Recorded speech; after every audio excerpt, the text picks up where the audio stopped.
So shall we start? Yes, I think that please, ladies and gentlemen, take a seat. Need to get it started.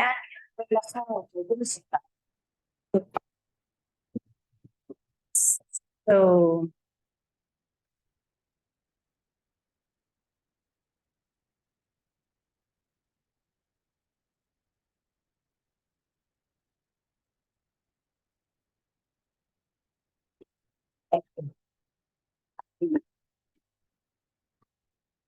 okay, are all of the people there? I think so. So we should be able to start in a couple of minutes. Please, I beg you, just for minutes more of patience. Vuoi che la zoomiamo, telecamera? Non ci vedono proprio. Yes, because I have it. Somehow, I don't know, yeah, maybe. Puoi maneggiarlo tu e questo affarino qua. Lo so, scusa. Sì.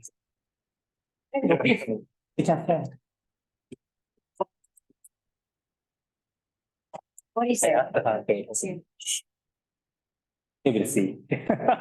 Okay, so Che dici? Buono così.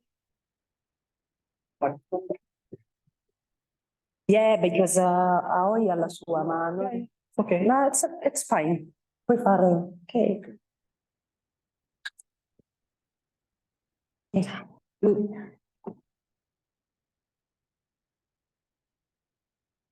I think that we are ready to start. So, dear fellow advocates, social activists, and representative of civil society organizations, on behalf of the Italian Civil Society Coalition, GIGAP Italy, it's my great pleasure and privilege to welcome you all to the C7 Handover Event from Japan to Italy. We are extremely honored to have here in person Aoi Oduchi from Japan Civil Society Coalition JANIC, representing the Civil 7 current Japanese presidency.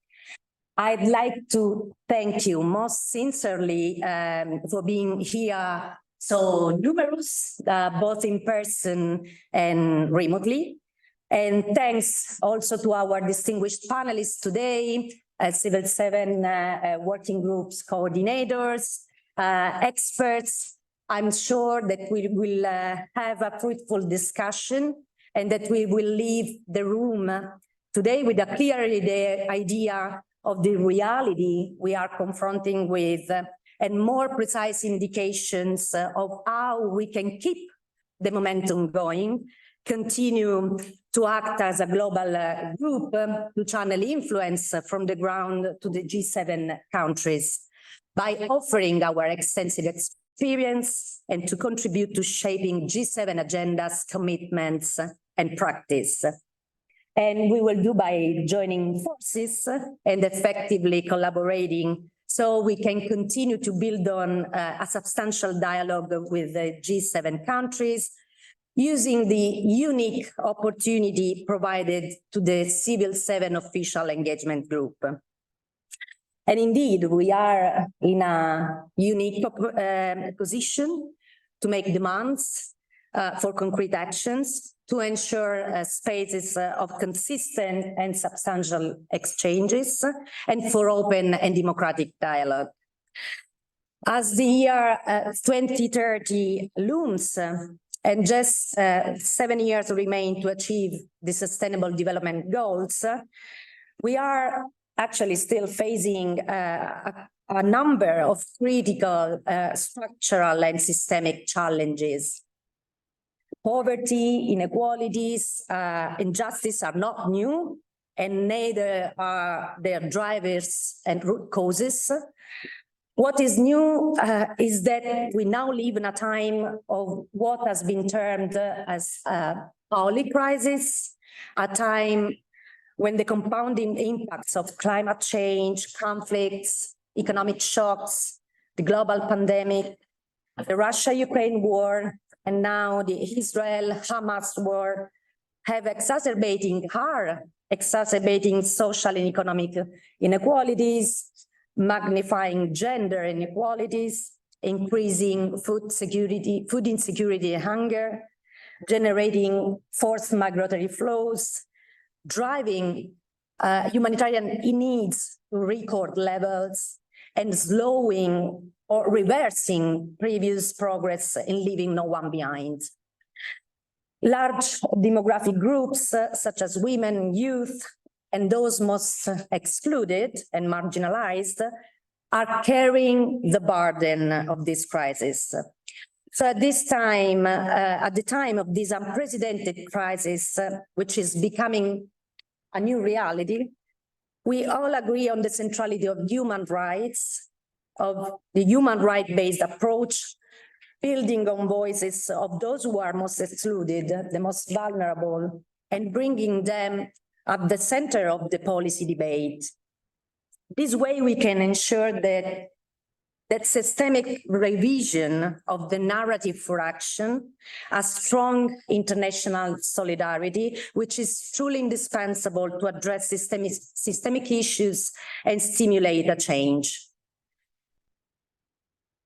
And we will continue to make connection, and we are making connections with the work done this year brilliantly with Japanese colleagues and synergies with the other engagements group, such as Women 7, L7, Youth 7, T7, just to mention some of them, as well as the ones we might find with the C20 process for a potential common ground, so we can ensure our advocacy will be both coherent and consistent. So aiming at climate and environmental justice and energy transformation, aiming at economic justice and transformation, at global health, peace, common security, and nuclear disarmament, at principled humanitarian assistance, at human mobility, food justice through a transformative approach of our food systems, we can significantly continue to play our essential role to influence G7 countries, hold them accountable, and stimulate actually the G7 in building consensus on accelerating the action needed to advance the agenda for sustainable development and prevent the multi-layered crisis from reaching catastrophic levels. So I think that we can combine very pragmatic collective exchange and build our more substantial dialogue. So thanks a lot once again to all of you for your inputs, suggestions, recommendations you will share with us today. We as Italian civil society organization are really keen to take over this process, and we have the responsibility of the next Civil 7 presidency. And of course, we are very much looking forward to passionately engaging and collaborating. Thanks a lot.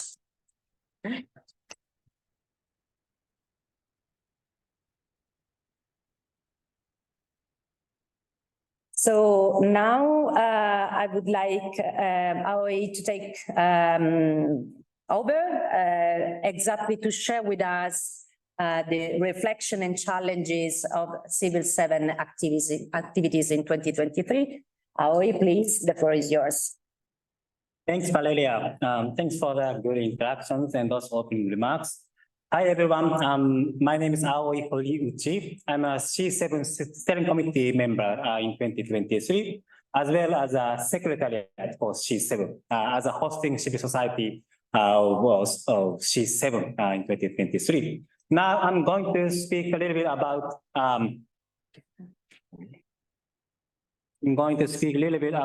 overall reflections and challenges of C7 activities in 2023.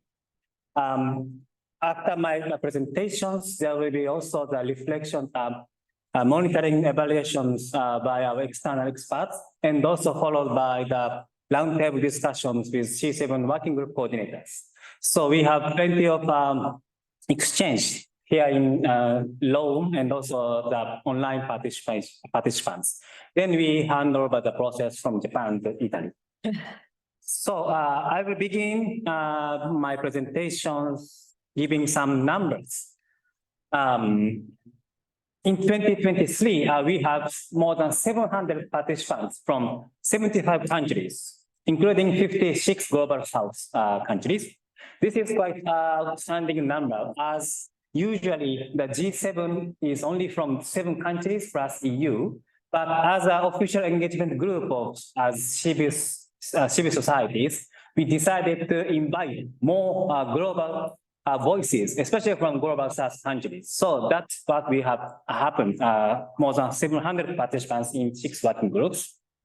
We have 530 followers for the C7 official Twitter. You can do it right now.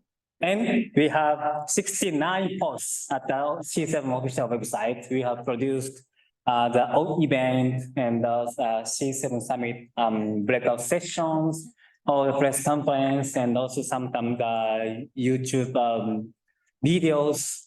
We have 18 steering committee members, 12 working group coordinators, and 6 working groups. At the C7 summit in April, we invited 200 participants in person and 300 online participants. We have organized 19 sessions, 19 breakout sessions, and also plenary sessions at the C7. And there are 11 local initiatives in Japan in host cities of ministerial meetings, 3 joint statements with other engagement groups, including Labor 7, Pride 7, Think 7, Double 7, Women 7, and Youth 7. We have 2 joint statements on open societies and business and human rights. We have 2 interventions at the ministerial meeting, which is labor and digital ministers meetings. And we produced 1 communique, which you must have this. It's online, and also you can have it as a printed version. And here's a list of C7 steering committee members, 18 members from G7 countries except France, and some of the experts from different topics. And we also have regional representatives from Asia, Middle East, Africa, and Latin America. And here's a list of 6 working groups and 12 coordinators. Half of them are from Japan and half are from international civil societies. Nuclear disarmament, climate, environment and justice, economic justice and transformations, global health, humanitarian assistance conflict, and open religion societies. Out of 6 working groups in 2023, the 5 are from the previous years in Germany. And the new one, which is nuclear disarmament working group, was established in 2023 under Japan's G7 presidency because of the hosting city of G7 leader summit is Hiroshima. And we see that the global threat on nuclear bombing by Russian traditions. So we produced this C7 communique in April, and we also handed over this communique to the Japan's Prime Minister Kishida on April 12th of April, 1 day before the C7 summit. Valeria is here in the pictures, myself, Mariko and Hiroki from the C7 steering committee member from Japan, and 1 representative from Japanese nuclear bomb survivors organizations, and 5 from C7 steering committee members and working group coordinators. Here's a summary of C7 summit on 13th and 14th of April. We have 19 sessions, and we also invited 6 official delegations from G7 government. Here's a list. You can see some pictures. We have, as I said, 200 in-person participants and 300 online participants. Here's the group photo on the day 1. Yes. Then, one local initiative in Hiroshima is that just one day, 2 days after the G7 summit in Tokyo, the local civil society group in Hiroshima organized a citizen summit on 16th and 17th April in Hiroshima. We had 19 breakout sessions, 700 participants in total for 2 days. We also invited 3 official delegations from Japanese governments and those local governments, namely the governor of Hiroshima and mayor of the city of Hiroshima. Here are some photos from the citizen summit. We also had sessions on reporting the outcome of the G7 summit. We invited 6 working group coordinators in Hiroshima and had group discussions. And on in May, when the G7 leaders summit was held in Hiroshima, we also went to Hiroshima and organized a press conference in order to evaluate the outcome document of G7 leaders summit. And here is an evaluation by each working group, which is shown as a weather map. If you see that cloudy or rainy or downpours, if you can see some shine over clouds, but I mean, in general, the civil society are quite disappointed about this the outcome document of G7 Leaders Summit. Okay, some of the activities by G7 I'd like to share with you. We had a meeting with G7 officials. Of course, one time with G7 president, and 2 times with G7 ministers, which is laborers and digitals. And we had actually 4 times meeting with G7 Sherpa, Japanese Sherpa, including one all Sherpa meeting in March, actually. Civil society, C7 was able to deliver major interventions at the G7 Sherpa meeting. And we also met G7 Sous Sherpa 3 times, and 1 time with the G7 senior development officials in February.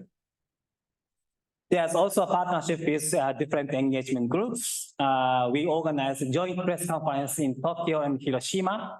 We published a joint statement on labor with L7, on gender equality with Pride 7, Think 7, Women 7, Youth 7. And also we attended engagement group summit, which is LPTYY. We also organized a group roundtable discussion at the C7 summit, inviting all the engagement groups. And one aspect of partnership with different engagement group is that partnership with 7, women sevens. Because at the C7 2023, we have not established a working group on gender equality. But we know that gender equality is a cross-cutting issue, and we all need to tackle with this issue. So we closely collaborated with Women Sevens and conducted advocacies on gender equality ministers meeting together with 7. And there's also local initiatives in Japan, especially in the host cities of ministerial meeting. Here are several examples. In Niigata, there was a finance ministers meeting and also central governors meeting. And in Sapporo, there was a environment and climate and energy ministers meeting. And in Osaka, there was a trade ministers meeting. So in each city, there are civil society groups who organize a public event or study sessions or even the press conference, so that they can also involve local civil societies towards the ministers' meeting, which is actually outstanding activities, I believe. And here are several photos, the screens.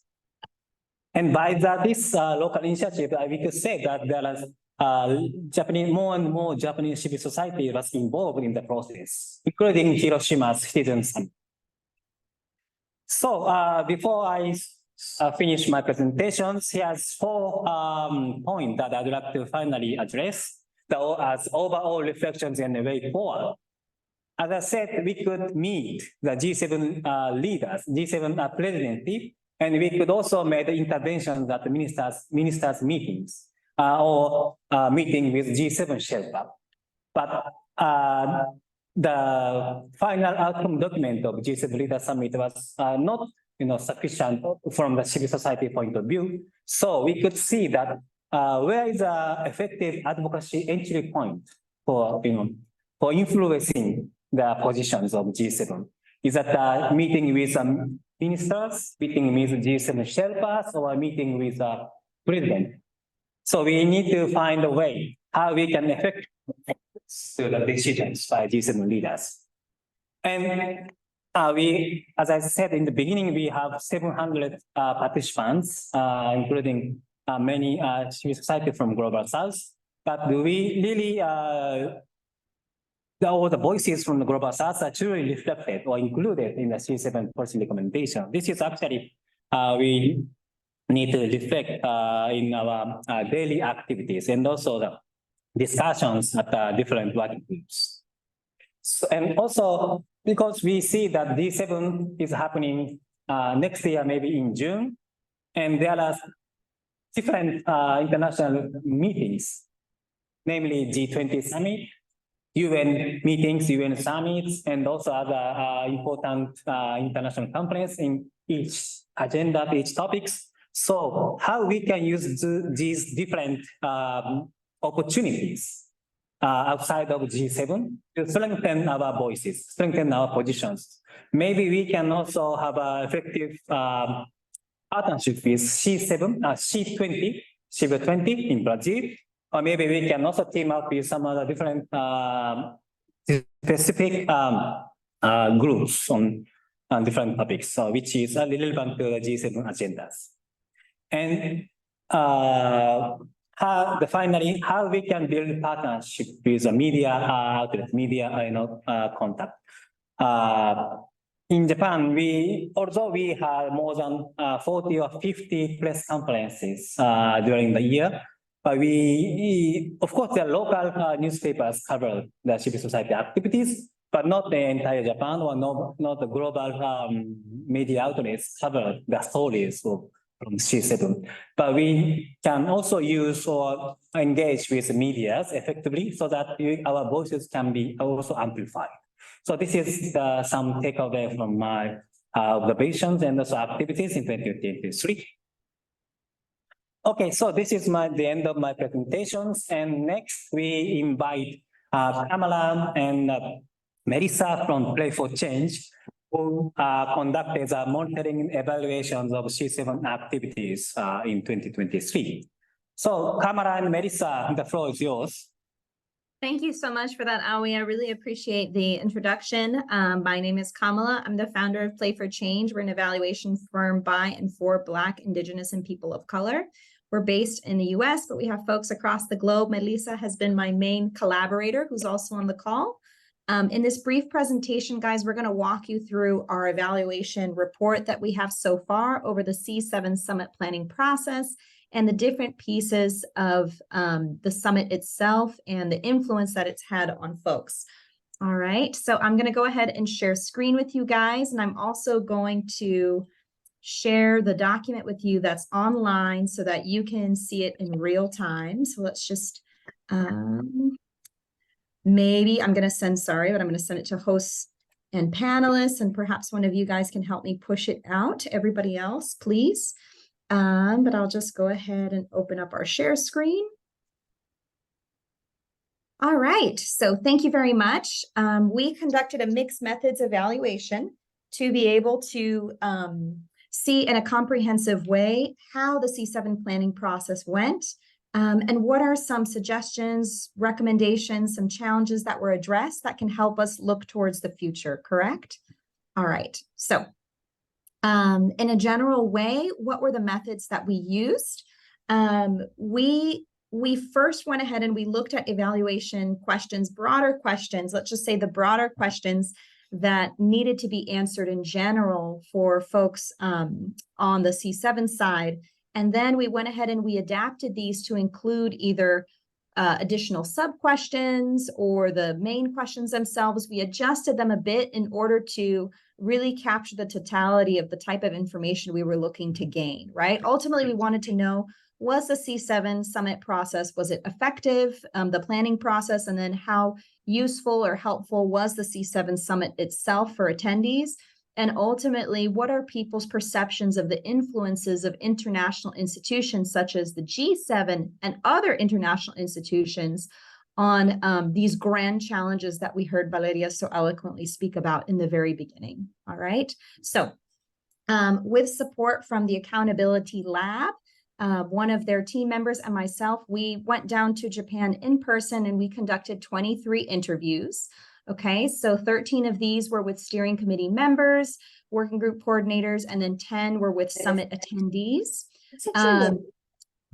The demographic breakup that we saw mostly about 64% of the folks that we interviewed identified as Japanese and 34 identified as foreigners. We also administered a C7 post-event survey. And so this is where we were able to collect information about the event itself, but also about people's perceptions on the influence of international institutions. Okay, so with these data collection tools, we then went ahead and we analyzed all this data. We analyzed the qualitative data in Deduce. It's a qualitative software. Then we went ahead and we analyzed all the quantitative data in Excel. A couple more things we'll be bringing into this report will be the summary of findings that Aoi mentioned earlier about the perceptions of how the communique was reflected into the G7 statement and the scale that you guys developed before. We'll also be bringing in the live poll that was distributed during the event itself. One of the key limitations that we faced around the evaluation in general was the post-event summit survey, so getting a high enough response rate. So we are really trying to shoot for a 20% response rate. You know that there are over 200 attendees. It's very hard to reach people after the fact, but we use different modalities to try to reach people and ultimately gain their responses. And we landed on a response rate of about 18%. All right, so with that, I'm going to hand over to Melissa. Feel free to take it away and share your qualitative and quantitative results. Thank you, Kamala. Good morning, good afternoon, good night, everyone. Actually, we are not presenting the document. Oh, I don't know okay. if there is a problem, but also Kamala just shared in our on the chat. So if you can open it, that is the draft document. Also, we encourage you to make some comments, to don't hesitate to reach us if you want to add anything that you believe that it's important for the report. As Kamala was saying, we are not gonna talk about the whole document because it will take us the whole morning here, but I wanna share some findings, qualitative results that we got it thanks to the different interviews that Kamala and Tony were able to do it during the Japan event. And we use different software as Deduce to collect this information. So I just want to talk about some findings from there. And one of the most important ones, it was of the one that most of the people talk about, it was the inclusivity during the event. Emphasizing the commitment to diverse representation, not only about the different countries, but also different groups, women, youth, and many people were talking about the diversity during the event. Also, one of the other topics, it was about logistics. It was a complicated event to organize in terms of time zones, languages. So many people highlighted the thing that they were able to understand, thank you to the translators. Also, they were talking about food. And in terms of logistics, it was highlighted as a good event. But also, one of the other things that I wanted to talk was about the influence of the government to organize and the participation of the minister. It was very highlighted about the last speech, and it was very important to involve the government during the whole event. So most of the people highlighted about how good it was to have the government during the event. This is some of them. as I said, there are so many. So as I was saying, please, I encourage you to read this document and suggest some additions, or if you want to add anything, please let us know. Now I want to talk about a little bit about the quantitative results. We got these ones from the surveys that we did post at Summit. Most of you know, because last meeting, the last meeting of the C7, we were able to, sorry, to remember to fill this survey. It was very slow, but now at the end, we got 32 surveys. So we were able to get these charts. A little bit about demographic data. It was the biggest group of participation, the age participation. It was between 45 and 54 years old. And the gender with the highest participation, it was male with almost 50%. 78% of the organizations that they were involved in this survey were participating in the C7 process. The biggest organizations were human rights and democracy and governance. And when we asked to the organizations that they were not involved in the C7, one of the main reasons is it was because they weren't asked to approach about participating, and also they didn't know how to participate in the C7. So this is a good thing for you to know, that so many organizations had no idea about how to participate. Now these charts, there are so many, and of course, for the final report, this is gonna be bigger and more clear, but we just wanted to bring them all so you can check this later. And this one, for example, is the perception about who is the organization with the major contribution to solve global problems. So for example, combating the climate crisis. So the G20, it was the highest, has the biggest participation in terms of the survey. Also, for example, the fight population displacement with 32 answers. The UN, it was the organization with the biggest contributor to solve this problem. But also there is the UN is the organization with the highest perception of being able to solve global problems in general with 55%. But also it's important to talk about the G7 that has 52% also of perception of being able to solve global problems. So that is a really interesting data that we got it. And we have some other charts download that I'm not gonna talk about it because there are so many. But as I said, please check on this and let us know what do you think. Kamala, do you wanna add something about qualitative or quantitative? Or the quantitative. So just on this piece that Melissa was explaining here,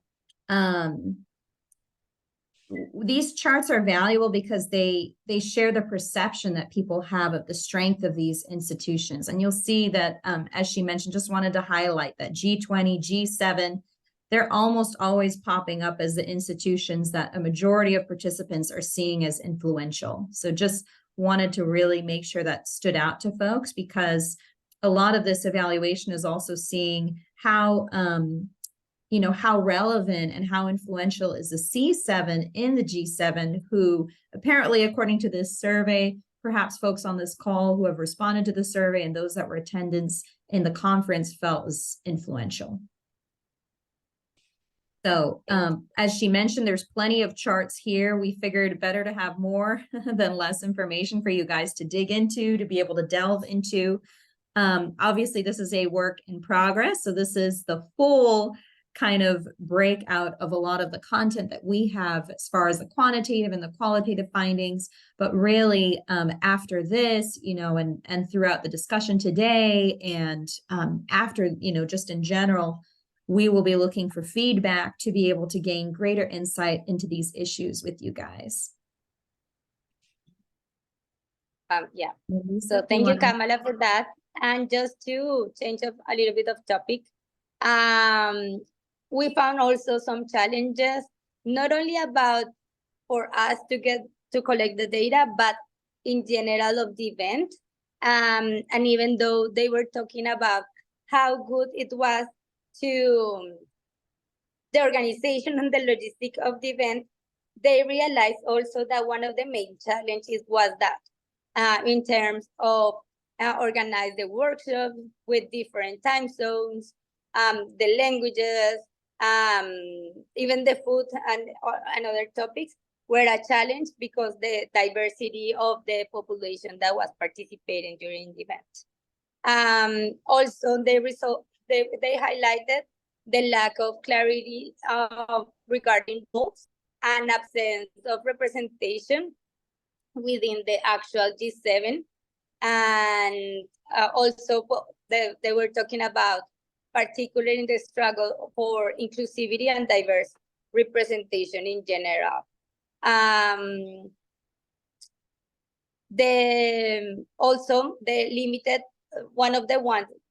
the biggest challenges that the participation of the C7 highlighted also, it was how limited are the visibility of the C7 to engage groups within the G7 framework groups. It's super evident. So one of the main challenges is to get access to these working groups from the G7.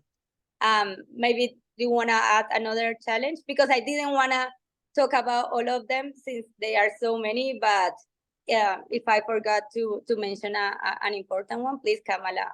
Melissa, I think you're fair. I think you summarized some of the big ones, but just in the space or just with the value of transparency, right? So we thank you guys for being very open and honest. The same to the other folks that we met during the summit itself who participated in these interviews that helped shape this document. And so just know that this is a resource as you guys move into this year, you know, Italy and GCAP and all the folks that are going to be a part of this incredible process, that we really see it as one of the most valuable parts of a report is what were things that were a little more challenging. That way the group can learn from these experiences and be able to address well towards the future. So we thank you for that, for honoring that and giving the space for it. And we also welcome, this is a living document, so we will welcome your feedback.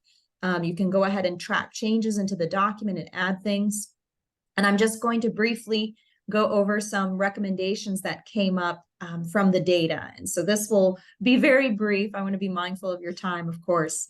But kind of the general takeaways that we got as far as the recommendations were the need for folks to want to see the C7 communique pieces really reflected within the G7. So as Aoi so astutely mentioned earlier, you know, that perhaps in the scale where the evaluation took place of the G7 and how pieces were involved and into the writing, it was, you know, not as hopeful, right? In the scale of the sunny to cloudy or so.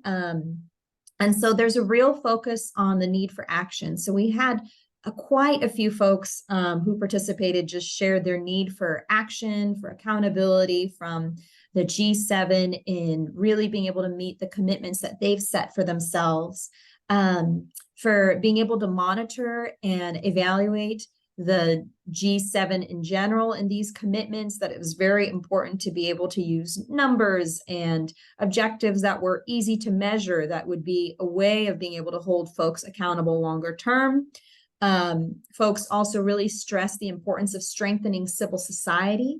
And ultimately, there was a participant who also talked about the role of youth and how it would be good to meaningfully engage youth beyond the Y7. So thinking about how do we train youth? How do we have them involved so that they can be meaningful contributors of a sustained, of the sustained efforts of the C7?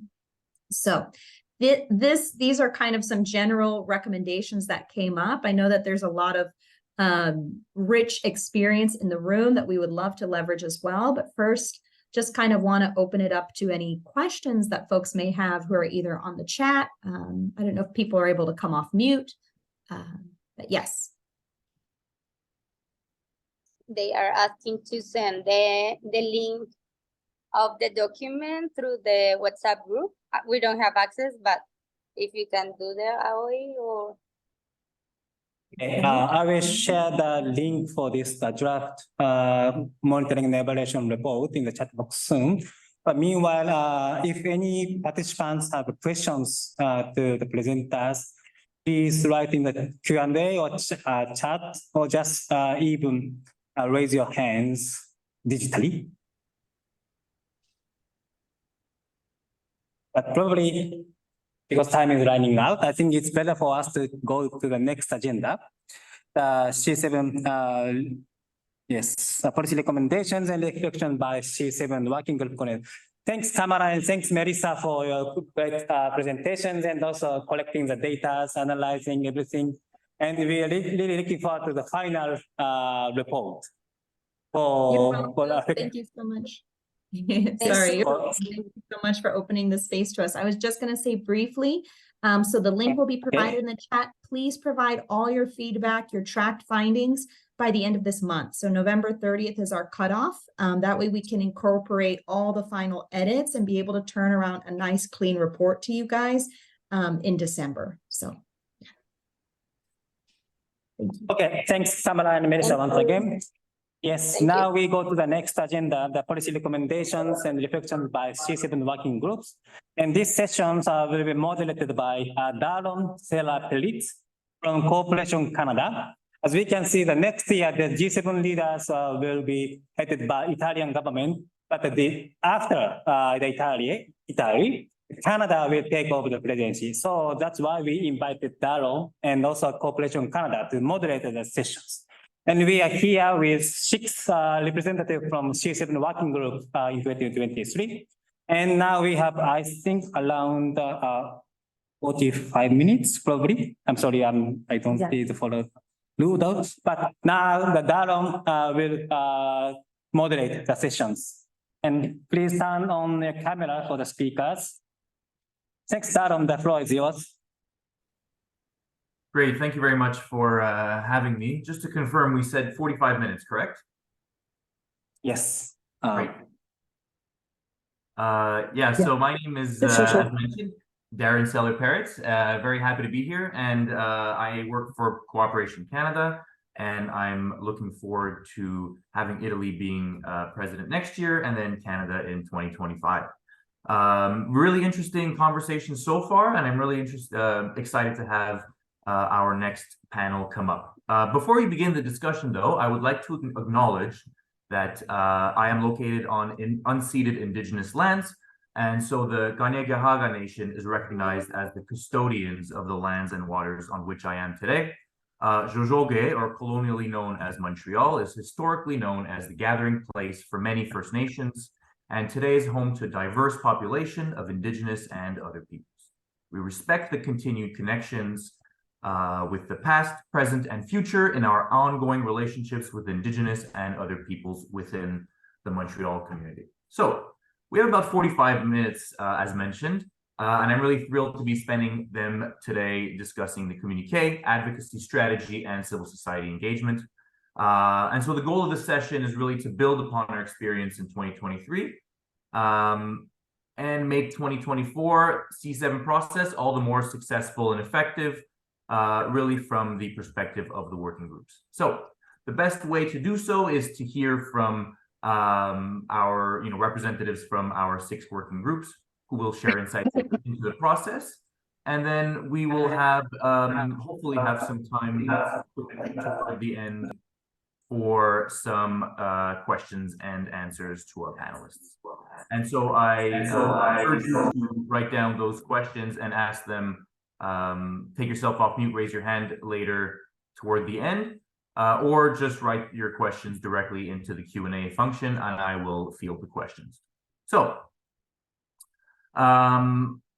let's begin the discussion, and I really encourage the panelists to consider the 4 questions outlined previously by kind of general questions outlined by Aoi about advocacy entry points, global South voices, variety of fora, and partnerships with media. And these will really help guide our lessons learned and the path forward.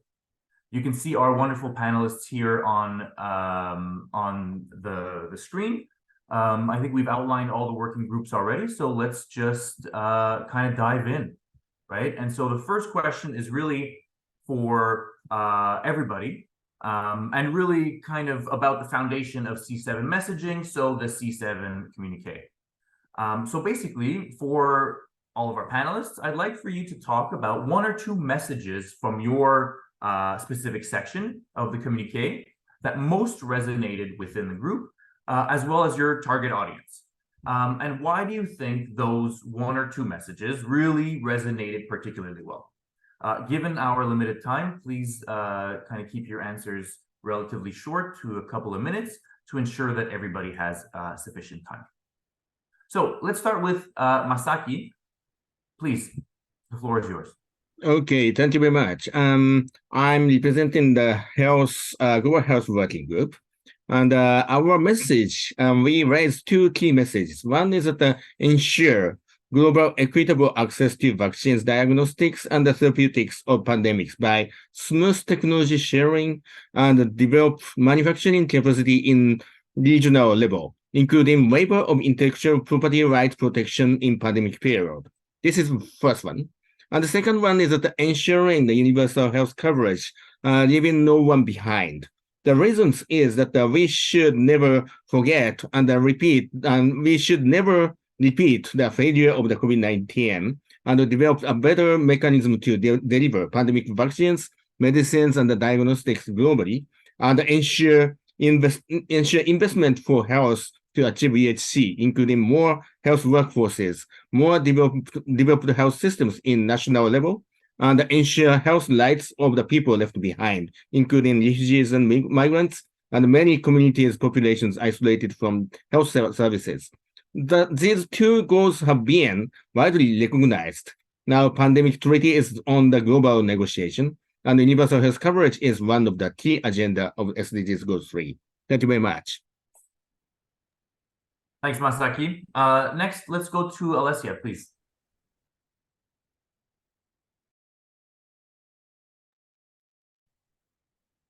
Please, okay. I think now maybe Karen and all you. Thank you. Thank you so much for having me. I'm Alessia Trama. I'm speaking on behalf. You are back on mute. No, okay, no, that's fine. Okay, I think it's like we have some technical issues, but maybe now go ahead. Okay, I can go ahead. So to just go strictly to the point that you pointed out, Darren. So about the really the communique, I think what struck the most is the intersectional approaches to nuclear disarmament. So I do think that I really wanted to share with you, and also I would like to really thank the amazing work carried out by our colleagues in Japan. So as I always said and pointed out, really, you know, the nuclear disarmament group was included for the first time this year, and so it's really crucial that Italy also will keep go on the work that Japan started. So I do think that just wanted to emphasize 2 points. So about the international intersectional approaches. So a very significant number of the nuclear non-proliferation treaty states also recognize the intersection of race, gender, economic status, and geography, nationality, and other factors that must be taken into account as risk multiplying factors in relation to nuclear weapons and for women and other underrepresented groups. So there must not only be a seat at the table, but also real opportunities to shape conversations, policies, and outcomes. So really, G7 countries can demonstrate leadership in this area by engaging with and promoting intersectional analysis of nuclear weapons and the structure of violence that sustain them. And the other point is youth. It's about youth, because youth and the passion of youth can really change everything. And so really, G7 leaders, so I'm strictly pointed communique that was released this year, must recognize the value of disarmament education by redirecting resources and including to the Youth Leader Fund for without nuclear weapons to provide funding for youth and disarmament education, that it really makes a difference. Thank you. Thanks for those reflections. Next, we'll go to Shoko from the Economic Justice and Transformation Working Group. Okay, thanks. Good evening and good afternoon, especially to Italian colleagues. My name is Shoko Uchida. I am a coordinator of Economic Justice and Transformation Working Group. Our working group identified 6 economic issues: debt relief and restructuring, and the access to finance for development, international tax architecture and policies, trade and investment, business and human rights and labor, and the digital economy. These issues were then discussed among members and included in the C7 policy recommendations. And each of these is a major issue and it requires expertise and activity.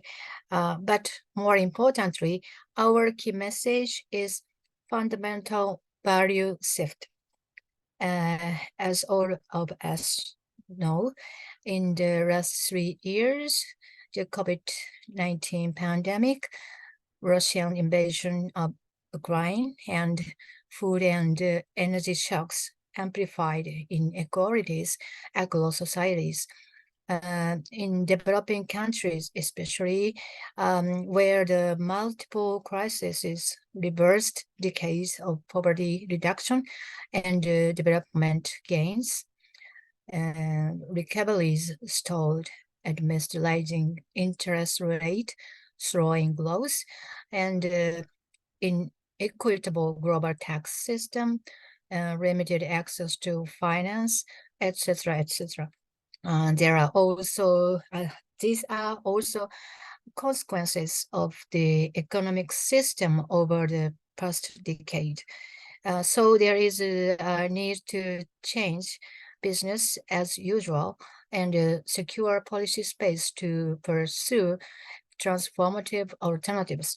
So our first key message is that we call on the G7 leaders to make a systemic change from our neoliberal economic policies to a sustainable and fair economy. And another key message is human rights. There are still many human rights violations in the world's workplaces, supply chains, etc., including exploitation, unequal payment, discrimination against women, child labor, etc., etc. In the G7 leaders communique, for example, the importance of decent work and or gender equality in the labor market is raised, but realistically, solving them is a big challenge. So once again, we call for the universal principle that human rights should be prioritized over economic interest. And this principle should be implemented in all economic activities. In this regard, our working group organized a sub-working group in response to positive proposals from our members. They had lively, very active discussions and compiled recommendations.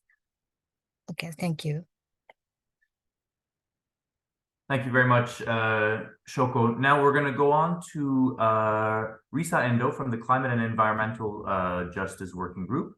And again, 1 or 2 kind of key messages that most resonated and why those resonated. Okay, thank you, Daron, and thank you for having me today. So I'm Risa Endo from Climate and Environmental Justice Working Group. So this question is quite difficult to choose what is the most resonated questions, but maybe I think the first one is the G7 economies are overwhelmingly responsible for the global environmental crisis, such as climate crisis and loss of biodiversity and positions. And so vulnerable nations, marginalized population, and community have been disproportionately affected by these environmental crises. So G7 should support these nations and people and communities and promote participations of stakeholders such as indigenous peoples, youth, women, and migrants, and local or marginalized community in decision-making of environmental policies. So in G7 communiques, there are so many specific recommendations from our working group, but I think these key messages are common in our working group. Thank you. Thank you very much, Risa. Next, we'll go on to Narayan Adhikari from the Open and Resilient Societies Working Group. Floor is yours.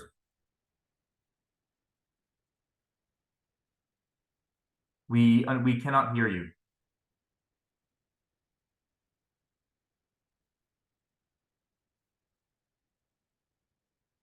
Still cannot hear you. Maybe we'll go on to Yuko Shibata, and then we'll come back to you, Narayan. So Yuko. Sure. Thank you, Daryl. Hi, my name is Yuko Shibata. For humanitarian assistance in crisis working group, well, of course, we have 5 focus area, but I just realized that since we had the G7 summit in last April, we have seen another unprecedented humanitarian crisis, like Palestine, Gaza, and Afghanistan. So I would say principled humanitarian assistance, which was the sort of base theme in the whole 5 focus areas. That's the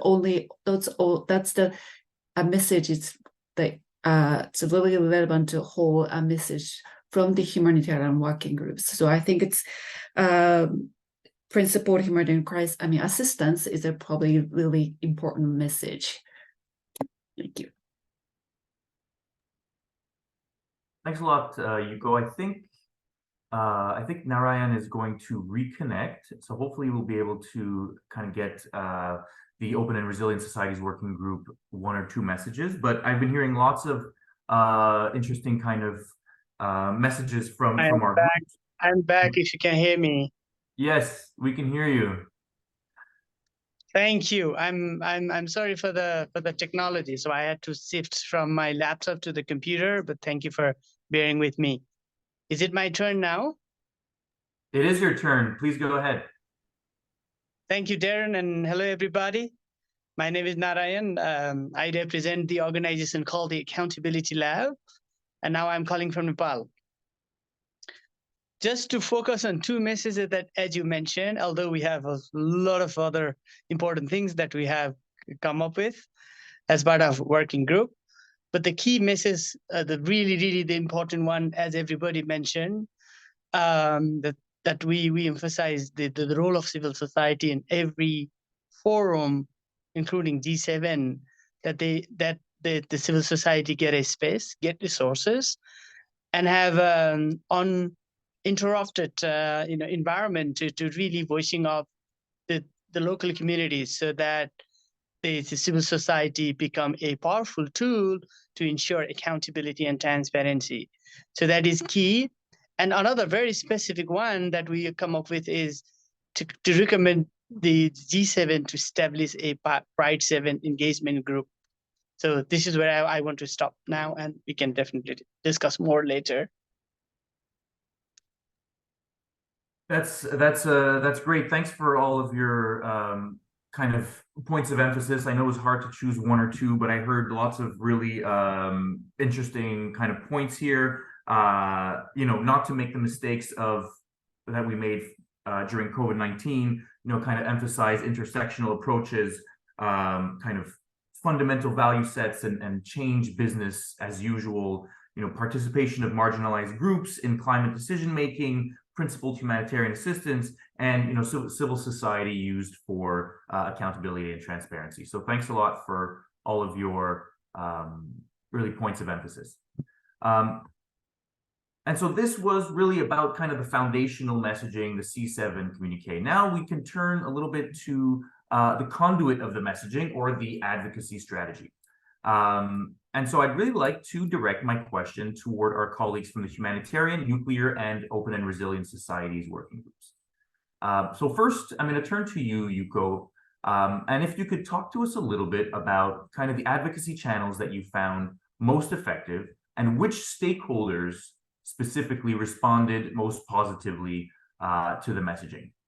It would be really interesting also if you could tell us a little bit about some of the advocacy channels that were less effective. This is still a learning kind of space, and how can we learn and do better? So over to you, Yuko. Okay. Well, actually, it's hard to say, because probably maybe while you are doing that, maybe you might wonder if it's really working or not. If we're always not sure. Maybe sometimes everything doesn't work, but probably if we think that way, maybe it could work somehow and somewhere, and maybe a couple of months later. So I think it's hard to say, and we hope something is not less working. We hope that everything is working somewhere somehow. I'm not sure it's necessarily answering your question, but that's my impression and the hope. Thanks. Yeah, that's always a tough question. Is it working or not? Let's move on to Narayan. If you could delve a little bit more deeply into the channels that you think were effective, assuming that some of them were effective and maybe some that were less effective. Sure, thank you. I think so one of the most effective one was to really creating that convening power, bringing people from different backgrounds, different voices, and having that space for collaboration of ideas and action between the working groups has been amazing. I would say, from advocating with the prime minister to the Sherpas and the ministers, that was excellent, and I congratulated the Japanese colleagues for their hard work. Going from agency to agency and from individuals to individuals and creating that nexus of continued conversation. I think that really helps. So what we needed to create an environment where everybody create this message as a talk of the town, creating that buzz so that these things are important and we should continue having that conversation. And the second one is the overall C7 process has been very positive, innovative, and it hasn't been something like sort of finger pointing and sort of blaming the government. Is really about thinking of how the civil society can help to these government by recognizing their hard work and efforts, but at the same time creating some level of positive pressure and reminding their commitment over accountability, anti-corruptions, and then sort of climate justice, and let's say example, reminding them what they had made as a commitment as part of very strict declaration to fund to the countries who are more vulnerable and having more effect of climate change, rather than just continue blaming these countries. I think the sort of like creating that narrative that civil society is not always about speaking highly of their own voices, but also they're ready to support if government wanted. And the third approach, although I would say it did not work well from my part, that I also tried bringing this message to other international forums, such as Open Government Partnerships, United Nations General Assembly, and World Economic Forums, C20. This has been more deeper and sort of concentrated conversation, so that we could build on what we have done as part of C7 process, rather than continue creating more new messages. So yeah, that's what my observation. And there's another important things also the C7, as we saw from the ROE presentation, that we leverage social media and other digital technology to ensure that the people from all backgrounds have access to this information and use this message as part of their own advocacy and to create that ownership within their advocacy. It's not only about like creating a big document and putting on the high end of the political level, but also bringing this message to the grassroots, where people equally feel ownership and use this as a message of their own. So this is what my reflection is. Thank you, Narayan. Really interesting reflections, and I have a hot pursuit here for you. You're talking about how we can bring the kind of similar messaging to other international fora. Do you have any suggestions for us how we can do this? Sorry to put you on the spot. No, I love this. Thank you for asking this. I think I don't know how it works better, but I think we need a collective push and need to find a multi-way channel to ensure that because these leaders are everywhere. You go all these forums, you see more than 70% of these people are the same people. So next month there is a United Nations Conference of the Parties on Anti-Corruptions, and there's a climate change convention coming. So but how do we create a common thread where we use this message as a message to influence these leaders, activists.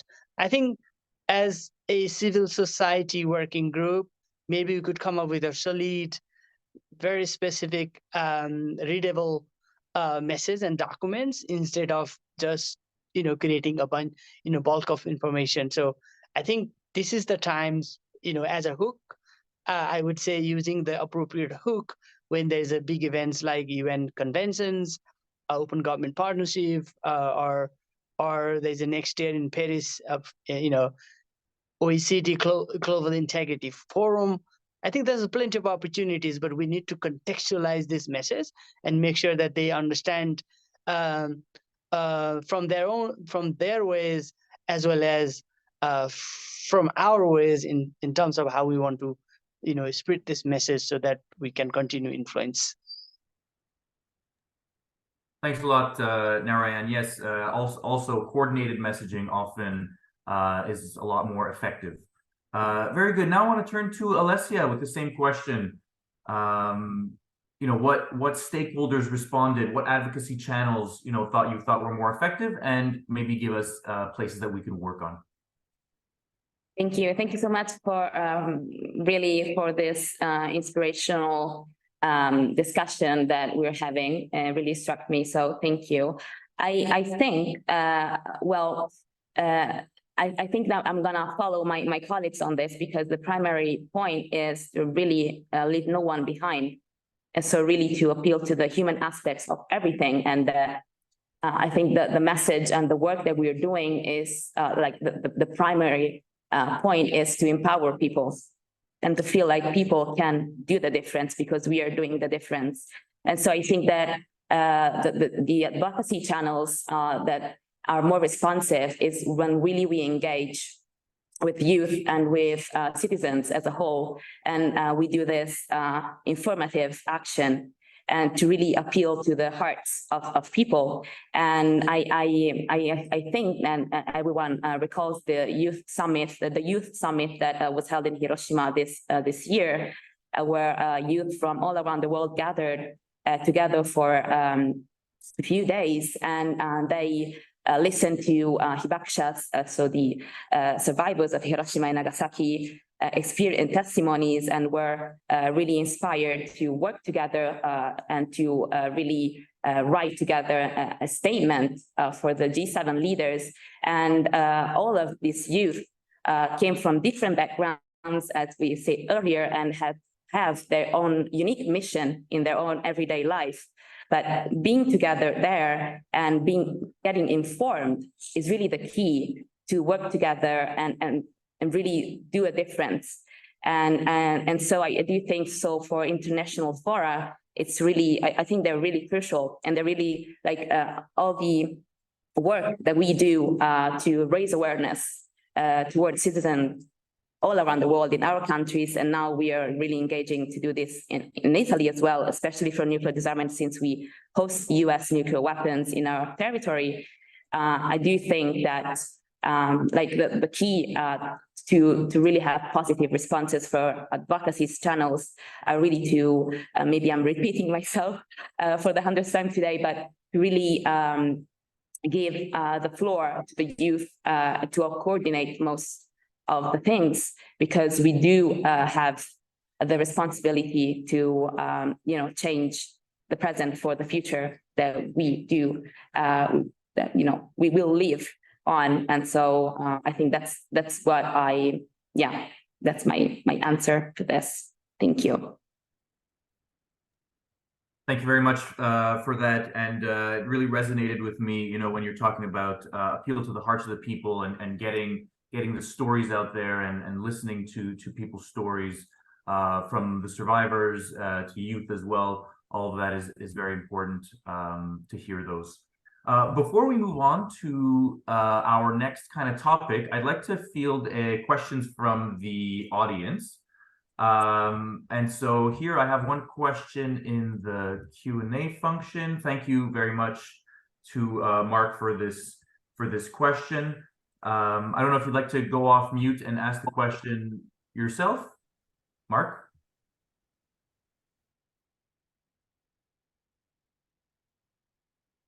If that's impossible, I will read the question. The question goes, will C7 engage the 2024 G7 on artificial intelligence? And does the C7 support carrying forward the Hiroshima process? So I don't know if any of our panelists would like to kind of take a crack at it.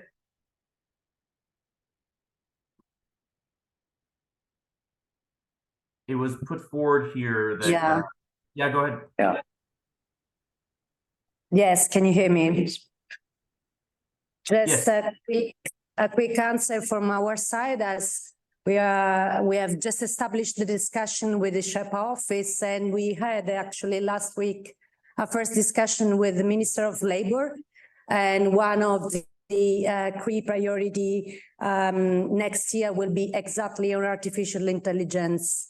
So of course, on the discussion and work on business and human rights, and also on artificial intelligence as well, by gathering and collecting all of the inputs of the different members of civil society engaged in the Civil 7. So yes, in a nutshell, the answer is yes, we will do that.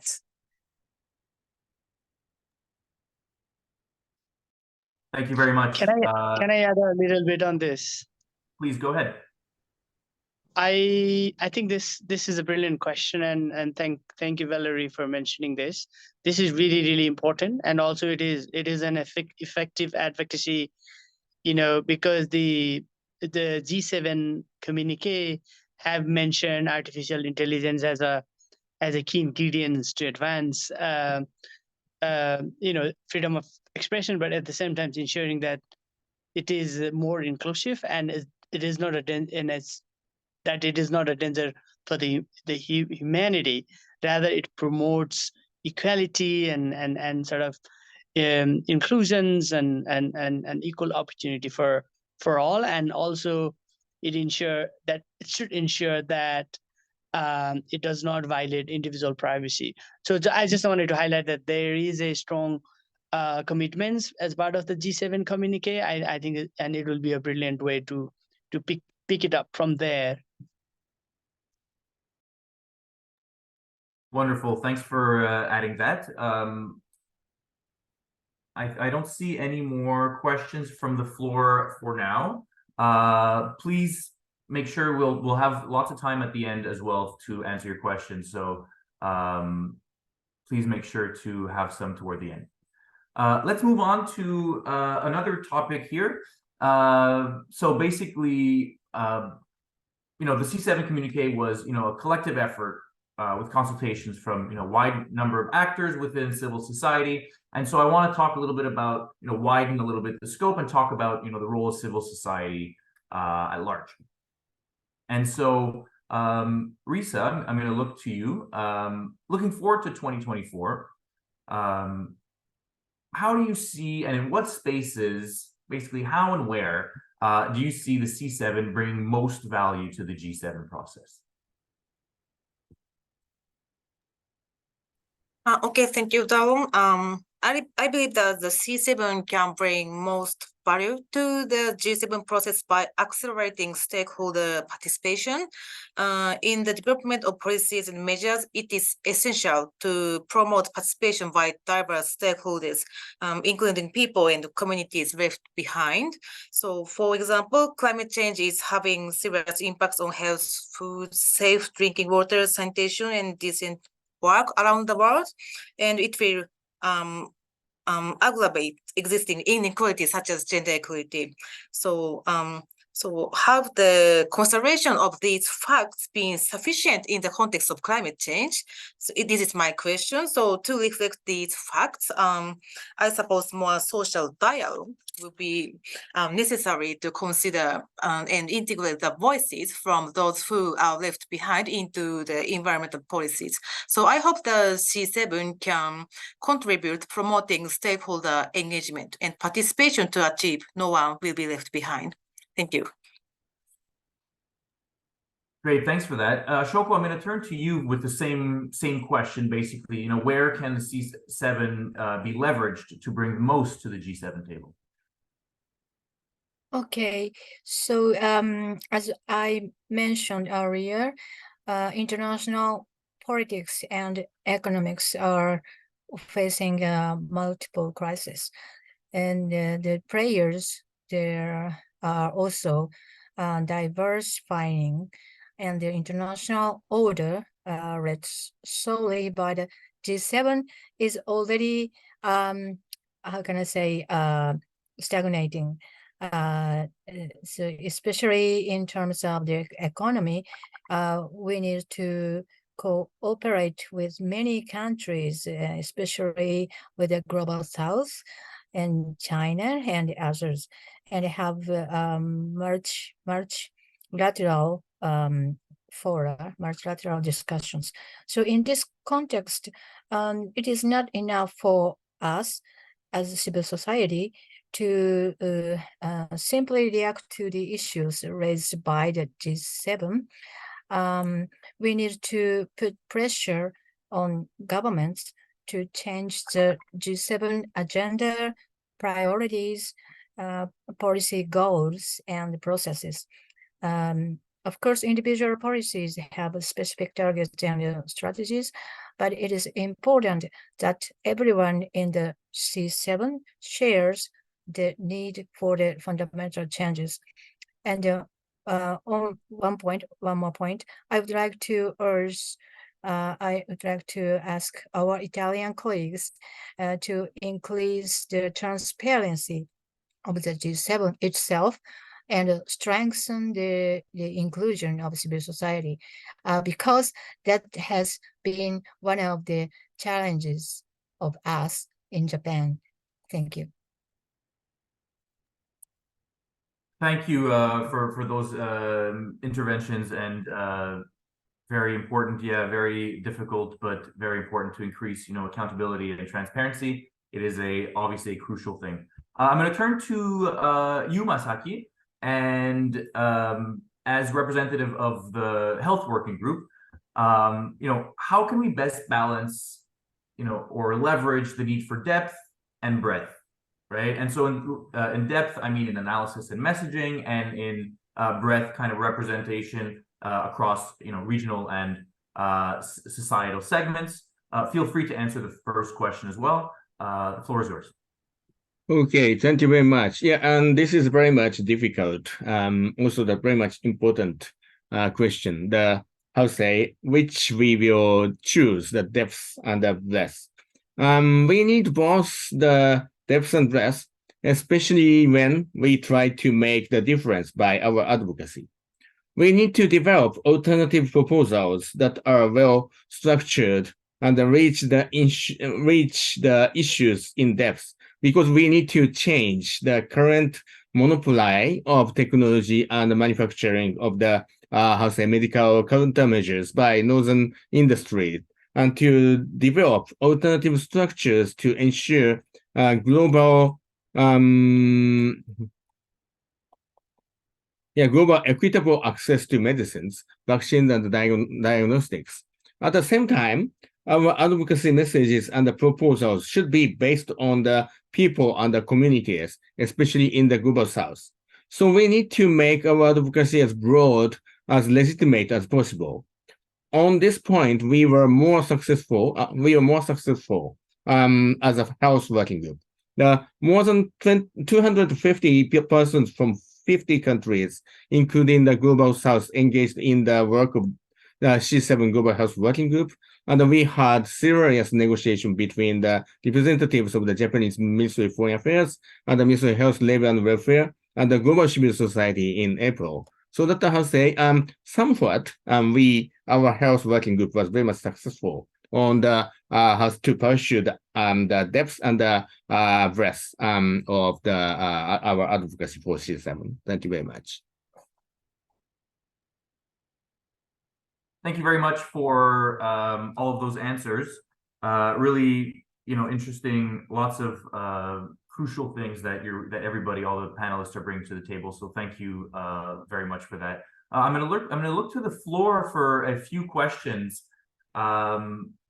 I saw a few questions in the Q&A, but it would be great if the people who asked those questions could come off mute, raise their hand, come off mute, and ask those questions, and maybe direct them to one of our panelists.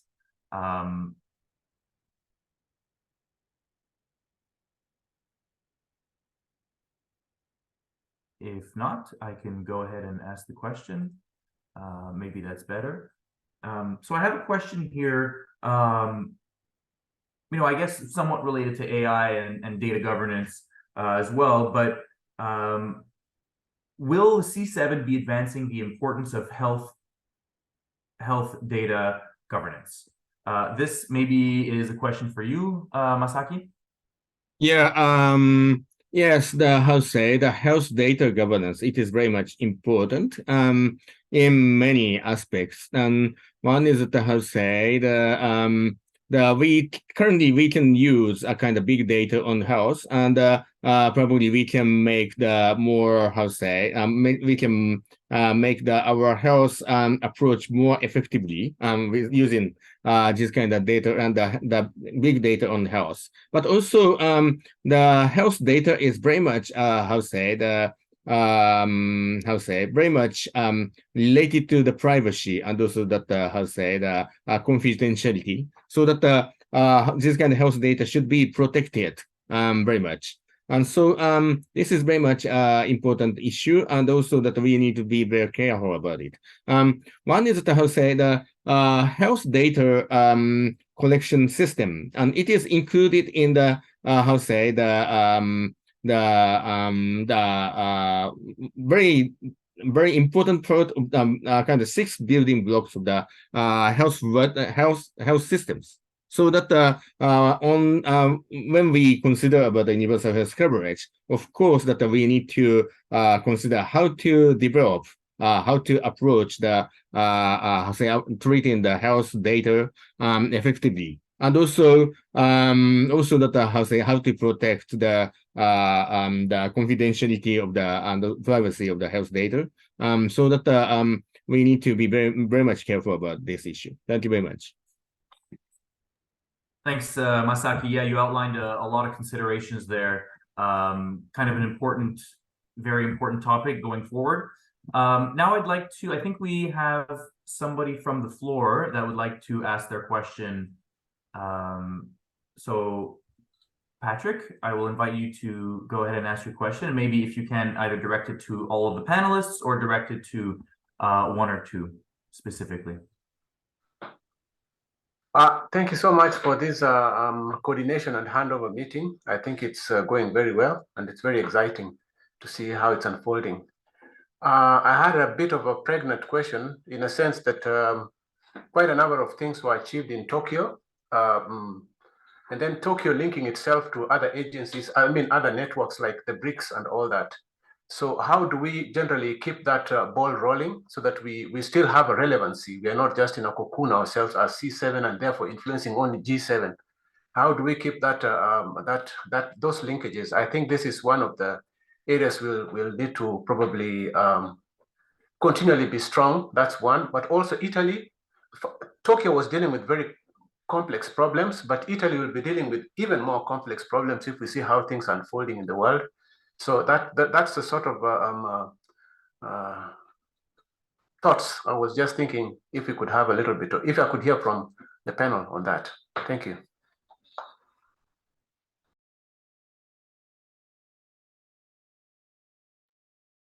Is there anybody who would like to take a crack at it? I think the first question was really kind of how to link to other fora.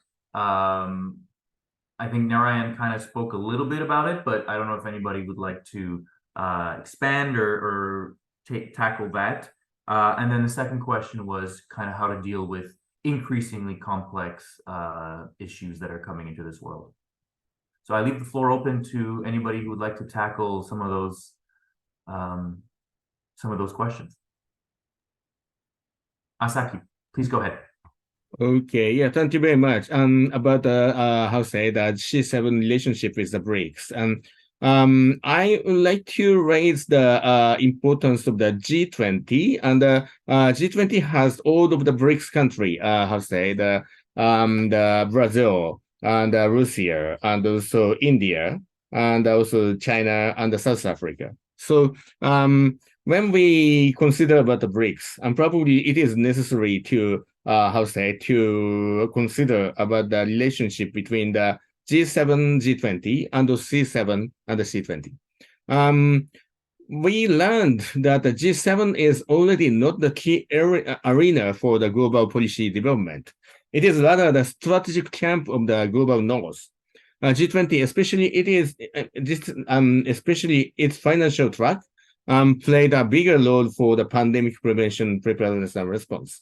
It developed pandemic fund and to strengthen country systems for the pandemic prevention and preparedness in last G20 2022 in the Indonesia, and tried to develop mechanisms to surge finance for pandemic responses in G20 India this year. But it is still on the halfway. So on universal health coverage, unfortunately, it released the G7 and released the G7 global plan for UHC action agenda, whose narratives was good, but does not include the concrete financial pledges and didn't make significant progress to connect the G7 outcomes to the UN high-level meeting on UHC in September this year. So our lesson learned is that we need to focus more on G20, BRICS, especially its financial track, and to advocate effectively for the financing. We need to make more efforts to work with civil society in G20, especially non-G7, G20 countries such as India, Indonesia, Brazil, and South Africa. It will strengthen our advocacy for mutual policy making process, such as pandemic treaty negotiation that take place in WHO. So thank you very much. And so that I recognize the importance of the G20 and also C20. Yeah, thank you very much. Thanks a lot, Masaki, for your answer. Ari, before we get to you, I think Patrick had their hand up, so I want to give you a chance to maybe clarify something. Patrick? Sorry, I inadvertently did raise it up, but I think Masaki has touched on a very important point, the C20, yeah. Okay, thanks. I guess there was a legacy hand. Ari, please go ahead. The floor is yours. Thanks, Patrick.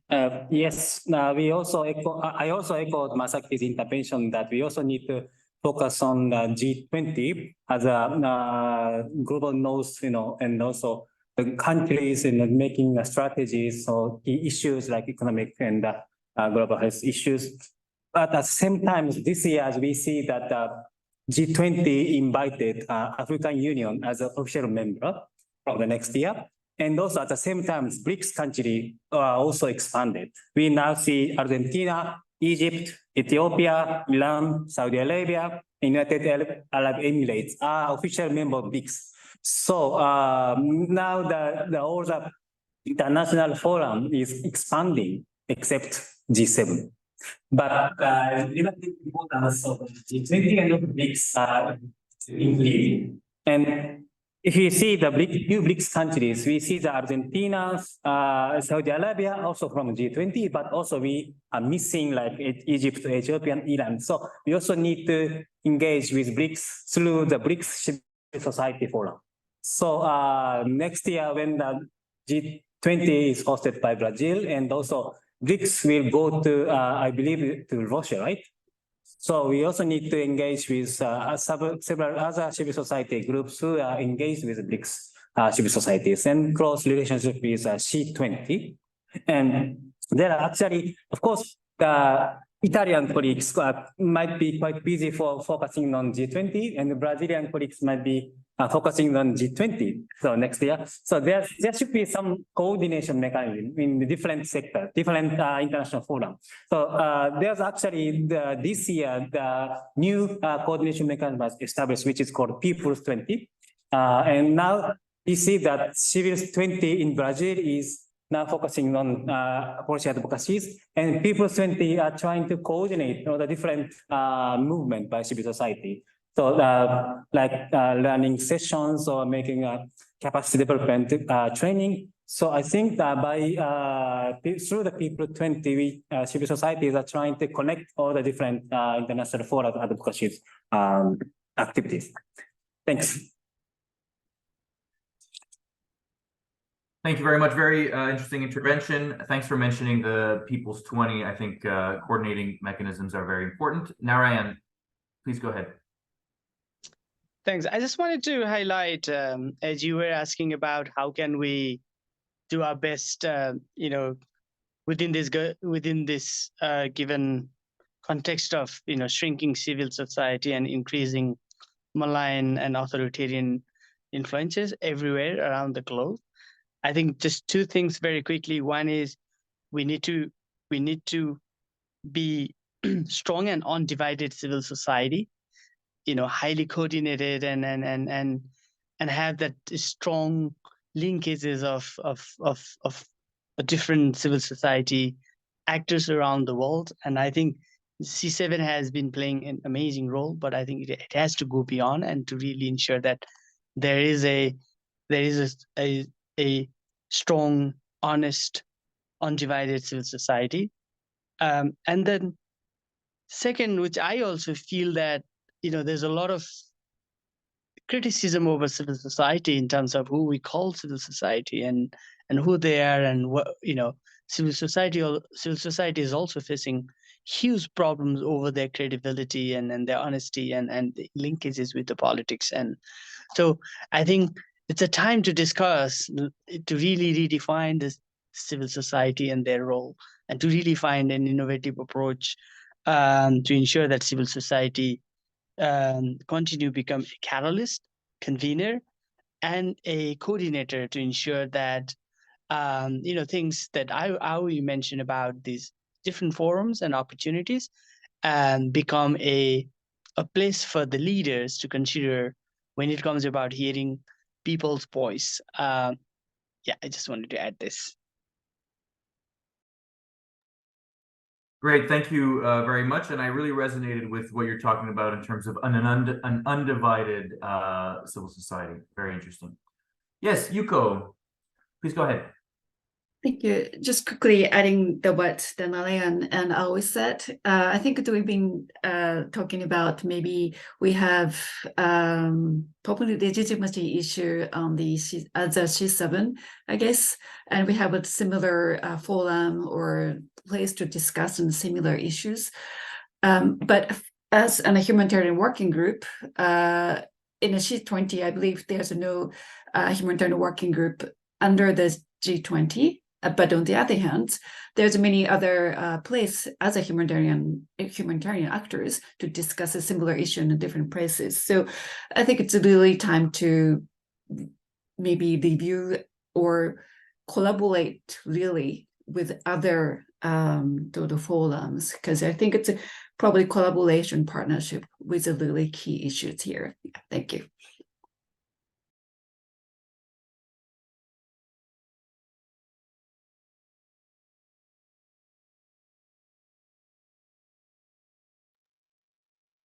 Darren, I think you are on mute. we cannot hear you. Oh, sorry about that. You'd think I'd have enough practice, but Risa, please go ahead. Oh, sorry, I just quick response. So, from my opinions, because I'm a working group coordinator of C7, but I'm also working as the W20 Women 20 Japan delegate, and I joined the W20 Indian Summit, and from the end of this month, I'm going to the COP28, the climate negotiations, and I just try to expand and disseminate the outcome of C7 in the W20 or COP28 or in the other international forums. So I just try to recommend C7 colleagues to join the other international fora, and just please try to expand and disseminate the outcomes of C7 Japan and Tokyo and forward in 2024. Thank you. Thanks, Risa. That's very important work that you're doing. Those linkages that we've been talking about for the last hour. So thank you for all your work that you do. Alessia, please. Can I? Okay. Yeah, thank you so much for all your insightful reflection about all of this. And I do think that as I was addressing at the beginning, you know, how can we really use in a way in our different fora that outside of the G7, and I do think that are carrying outside of this is really important, as Risa also addressed for the COP20, and also in parallel of the COP20 at the UN in New York, there will be the second conference of states party of the TPNW, the Treaty on the Prohibition of Nuclear Weapons, and that also is a stage really crucial for really include all the voices from all around the world to nuclear disarmament. And I do think, yeah, I will follow all the considerations that my colleagues already said for an undivided civil society. And to truly, what struck me before also was the from Kamala and Melissa from Play for Change, that the majority of the organizations do not know how to participate and do not know how to actively, you know, be engaged in this. And I think I was shocked, and at the same time not shocked, because I know how hard it is to really, you know, be in this kind of work. So I do think it's my responsibility, and you know, for all of us to really find a way to find ways for people to find easier. Really, sometimes we underestimate the importance of communication or basic really way of transmitting and conveying the work that we are doing. And so really through social media, through all the, I do think social media is the best way also to engage with youth nowadays, especially for information. So I do think that, yeah, we need to together as an undivided civil society to find ways to really get all the people involved, because without people, we cannot do anything else. So thank you. I do not know how to. That's great. Thank you very much for your intervention. I just want to, I'm cognizant of the time, and I wanted to check if there were any other questions from the floor, from the, from the participants, or from the Q&A. Darren, just a few words from my side. Yes, please, go ahead. Thanks a lot. Thanks a lot to all of you for your helpful inputs and recommendations and suggestions, exactly regarding the issue of the engagement.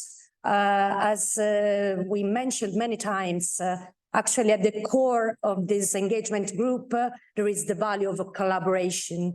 And the civil society connects engagement from more than 70 countries. So I that we can really join forces and make the link globally with all of the foreign space exactly to reinforce and channel influence more effectively.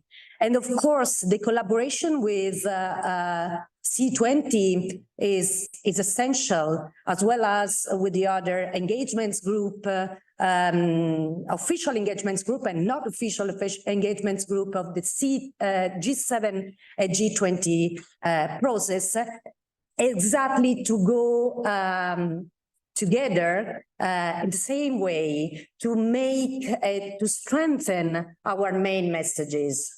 Exactly because the constituency are pretty much the same. So I think that exactly with our colleagues in Brazil, as we have already started the conversation, we can make this collaboration real, and we will try, of course, to engage with all of you from the different parts of the globe to influence the G7 countries and G20 countries more effectively. Thanks.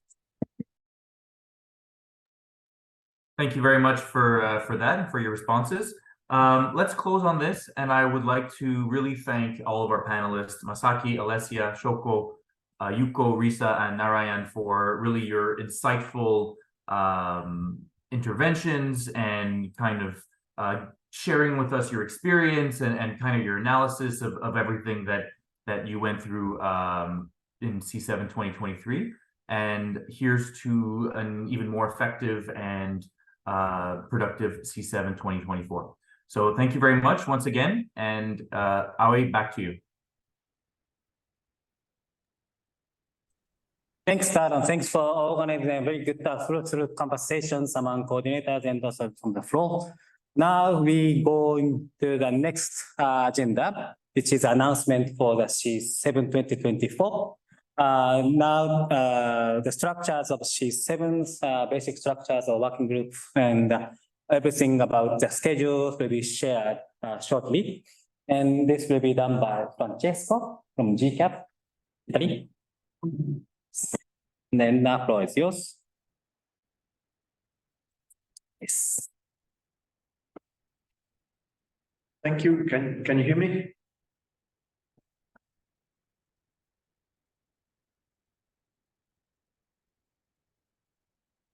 So we had a bunch of meetings and interaction internally within the GCAP network and all the organizations that are part of the GCAP.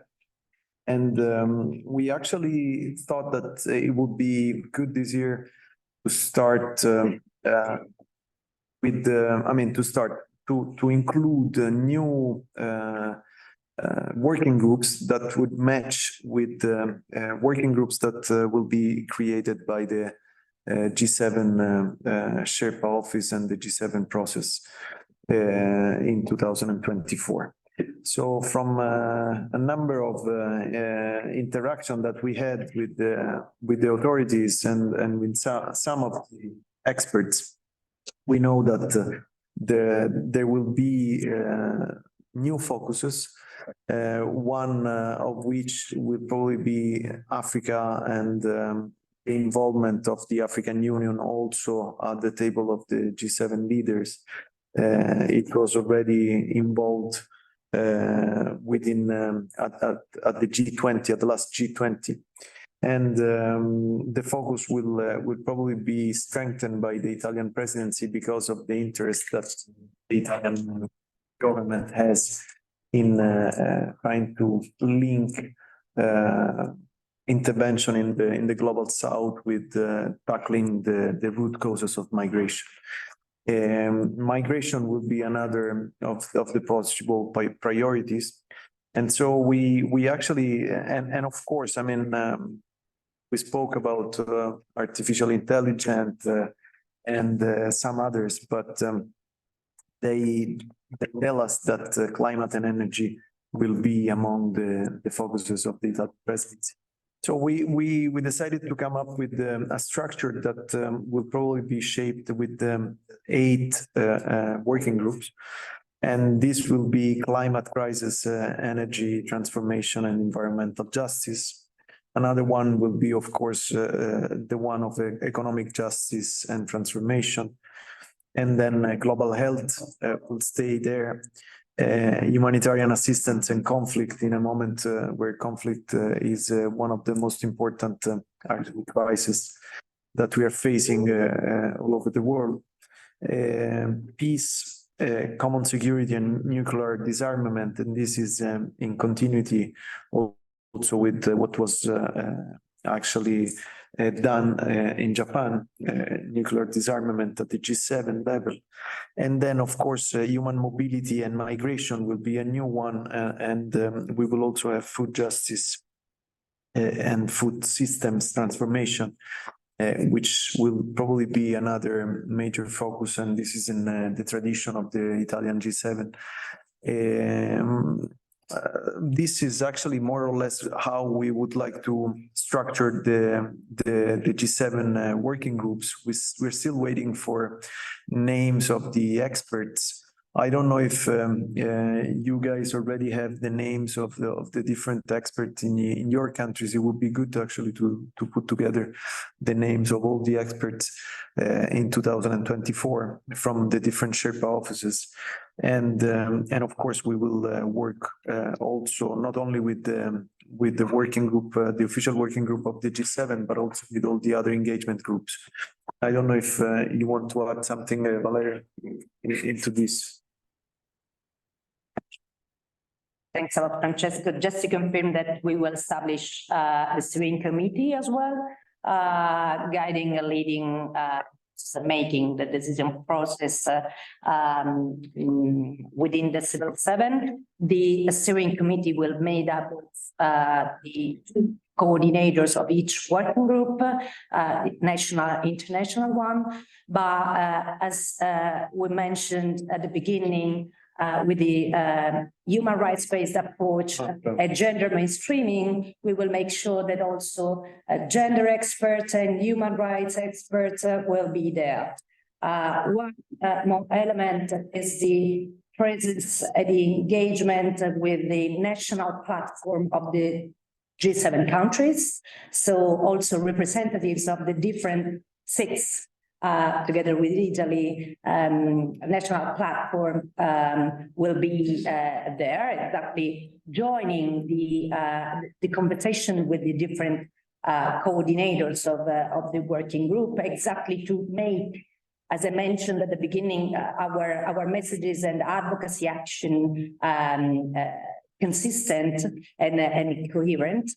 And one more element we would like to bring to the table is exactly the engagement with the Global South.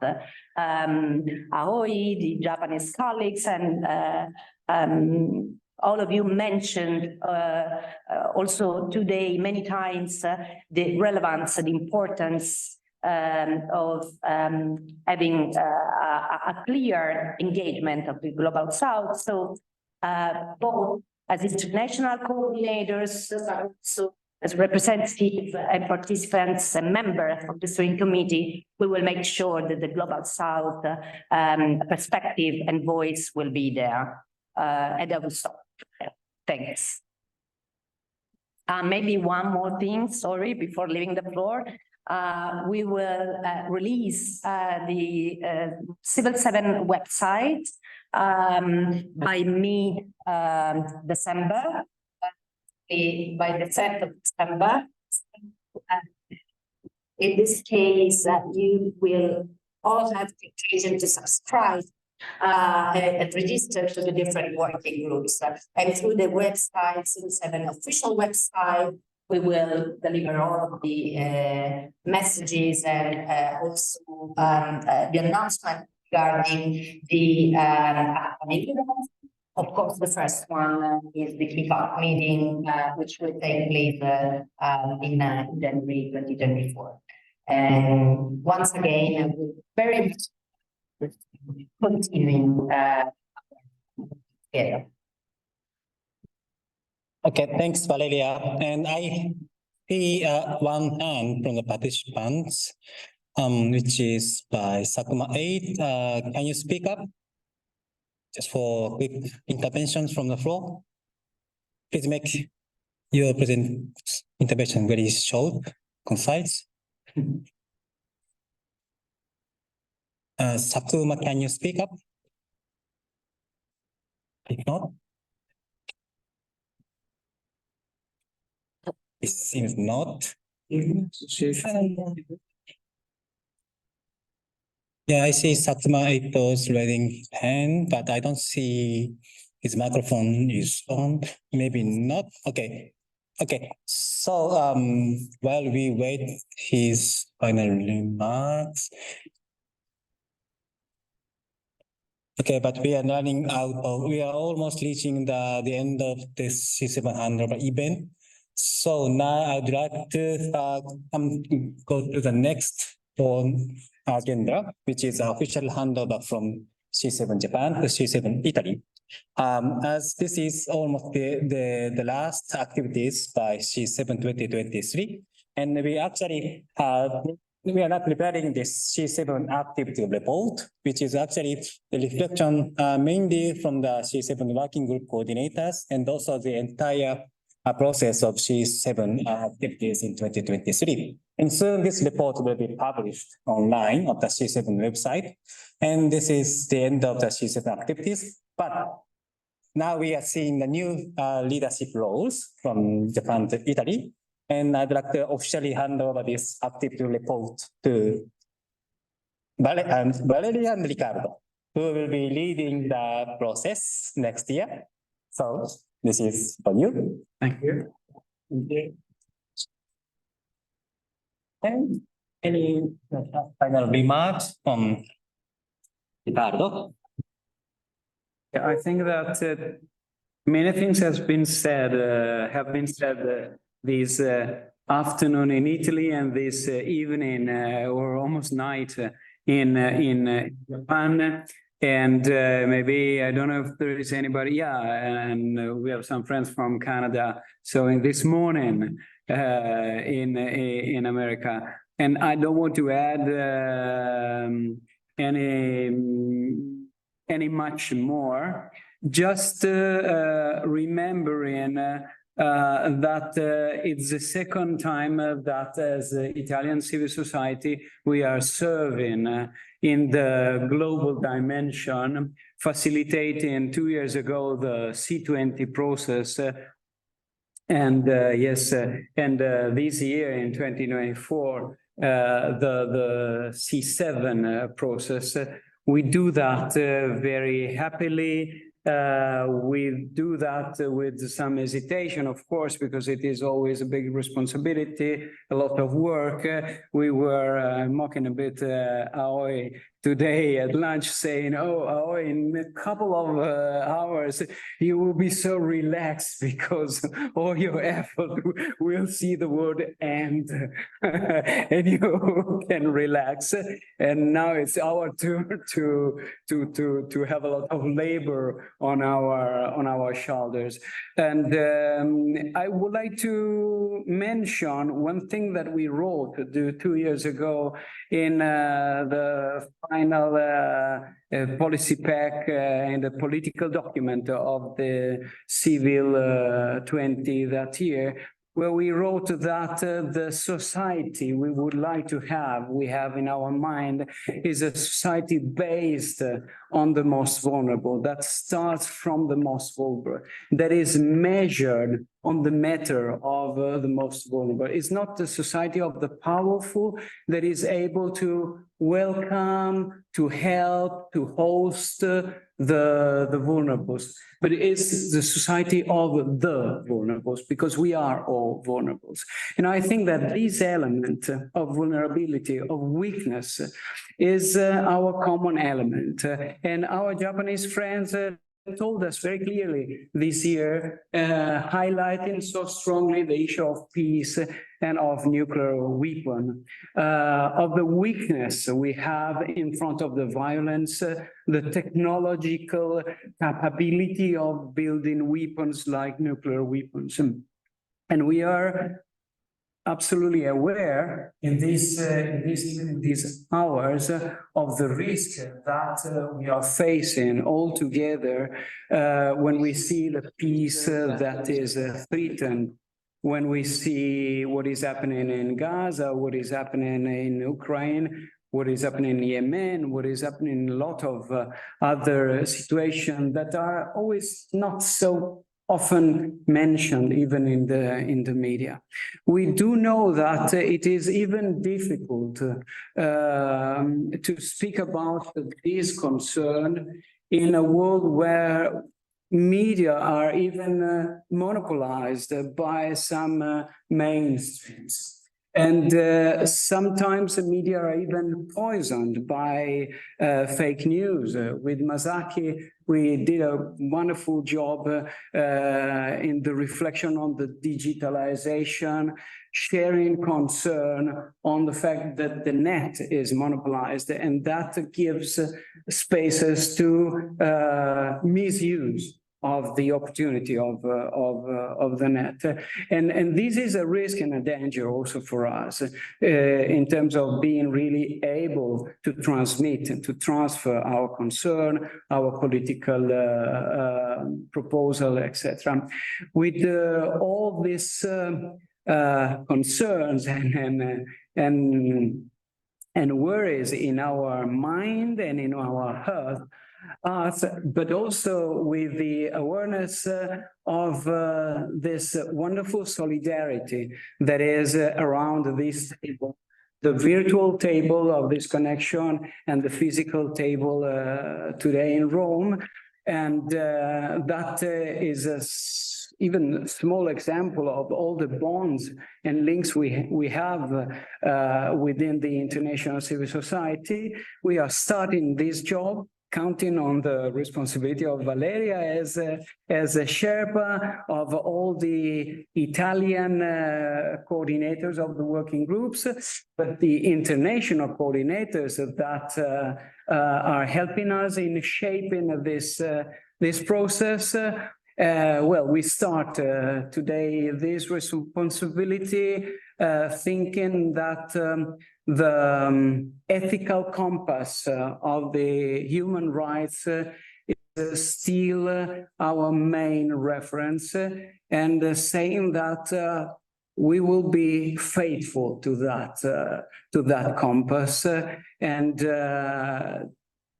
hoping that this will be useful to put our brick, even if a small brick, in the building of peace. And thank you to you all to help us, as we all helped the Japanese friends to help us in this responsibility this year. Thank you very much.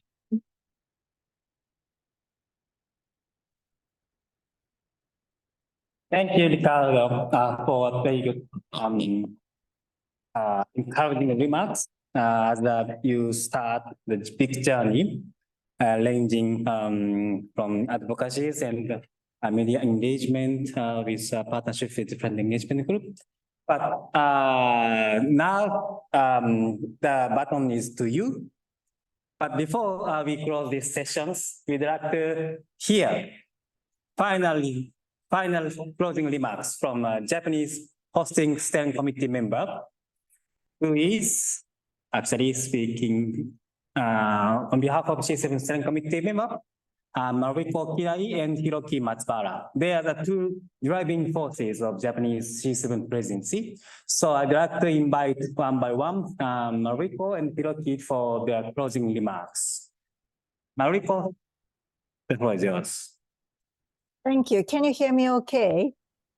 Yes. Yeah, all right. Thank you very much, Aoi. Good morning, good afternoon, good evening, and good midnight. And to our colleagues all over the world.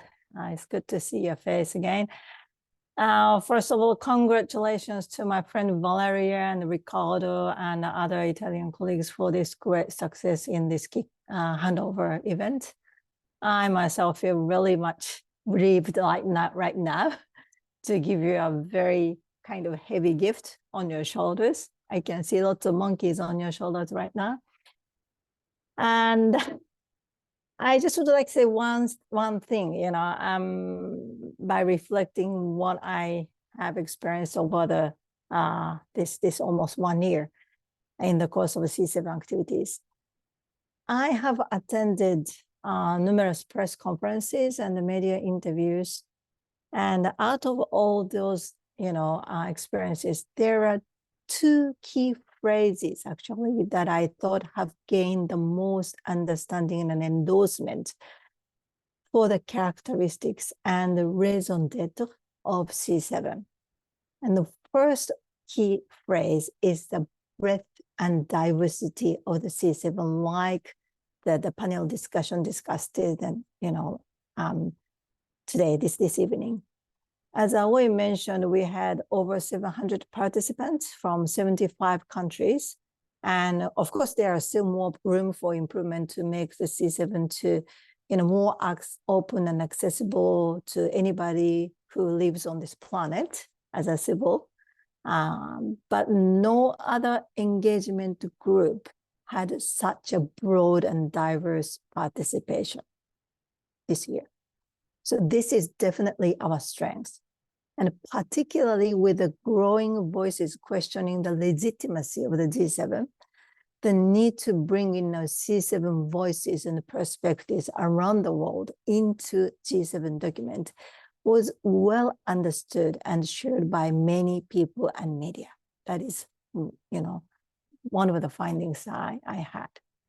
The other phrase, key phrase, you know, which gained the understanding from other, you know, media and then outsiders, was what actually Suzy Snyder, the coordinator of Nuclear Disarmament Working Group, said, which is C7 is the conscience of G7.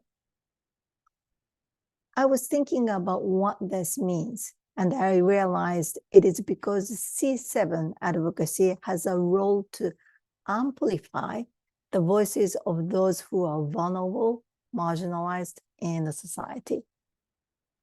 So the C7 is a conscience of G7. And this was actually the first time for me to, you know, be involved in C7 activities. And I feel very fortunate to have had this experience to realize such significance, you know, broad diversity and conscience of G7 as a characteristic of C7. Although there are so many challenges and difficulties, of course, during the time, I would like to take this opportunity to thank the members of the steering committee, working group coordinators, and the colleagues from Japanese Coalition, and particularly from the secretariat, naming the Aoi and the jury who are attending here, for their support. Without their support, we could not have acquired such. So thank you very much.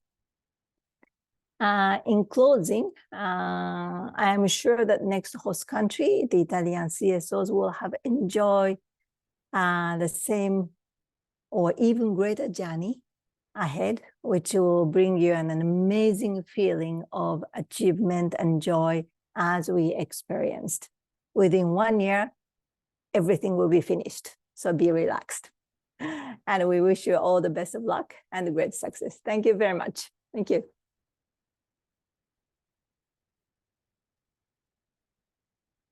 So Hiroki-san, your turn.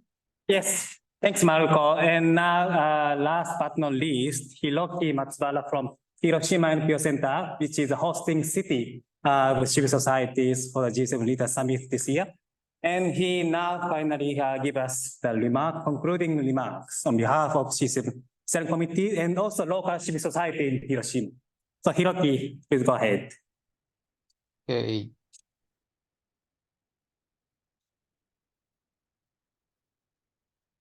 Yes, please. Yes. Okay. Hello everyone. I'm Hiroki Matsubara from Hiroshima NPO Center and C7 Steering Committee member. I'm glad that we were able to hold a great C7 handover event today. Thank you to Valeria and everyone in Italy. I first became involved with C7 at this year's G7 Hiroshima Summit. It was also the first time that the Japanese civil society organization operated C7. During the past year since taking over from Germany, I'll leave it up to your imagination. It was a very fulfilling day. The evaluation of the G7 leaders' communique was not satisfactory. However, I am satisfied with the process we have built together with everyone over the past year. It's thanks to all of you. I feel so blessed to be working with those who participated in C7 from all over the world, those who came to Japan, the C7 working group coordinators, the C7 steering committee members, engagement group members, the Japanese civil society organizations, and friends of Hiroshima. In particular, please give a round of applause to Janik and ST Japan, Horiuchi-san, Hiroya-san, Nitta-san, Oimatsu-san, and Moriaki-san, who supported C7's operation the most. Great job. Horiuchi-san, did you hear the standing ovation from over all the world? Lastly, on a personal note, my wife became pregnant this summer. My first child, a son, will be born next spring. In that sense, this year has been a very memorable year for me. And I have a strong determination to realize a nuclear disarmament, sustainable world that leave no one behind for us, for the next generation, and for my child.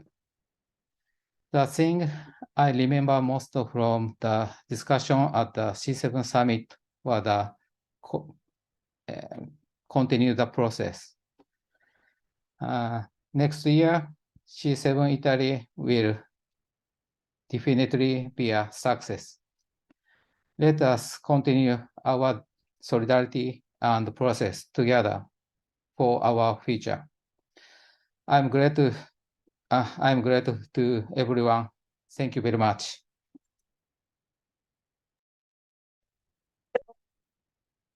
Thank you, Mariko and Hiroki, for extraordinary concluding remarks. And with this, I'd like to finish this C7 handover event.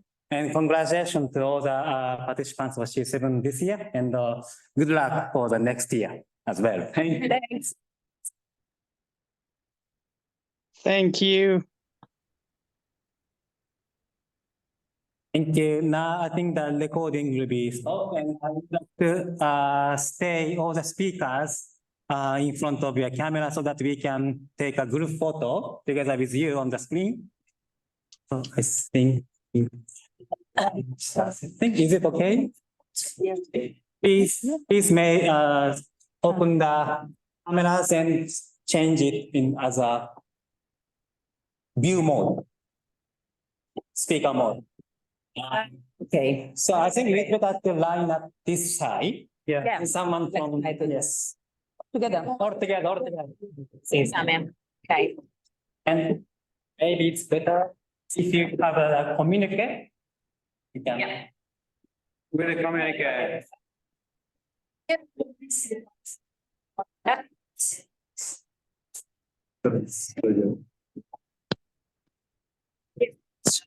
Shall we those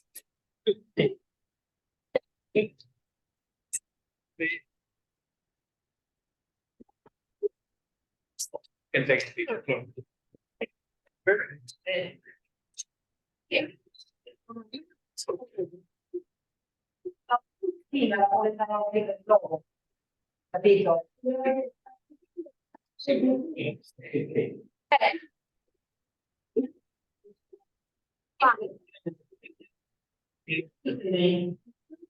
Allora, da dove perché spoviamo invece tu venite tutti. Io le foto. Beh, se lei fa le foto. Devo fare Caro, però sì. lì scale.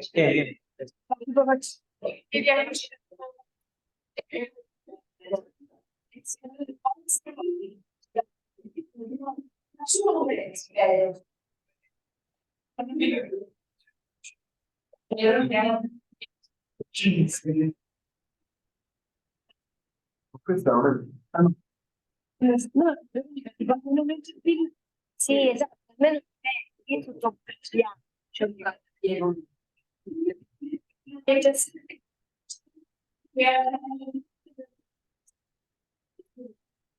che devo fare un po'.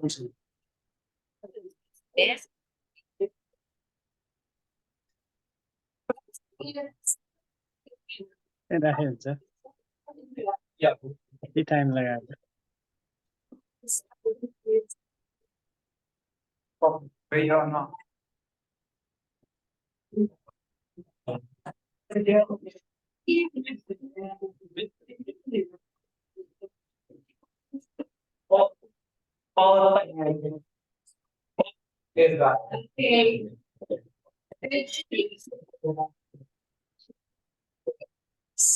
Are you ready? これだっけなんか C ってやらないといけないじゃないですか。Are you ready? C マーク。懐かしい。堀さん OK ですか？ OK。1、2、3。OK。Thank you. Thank you.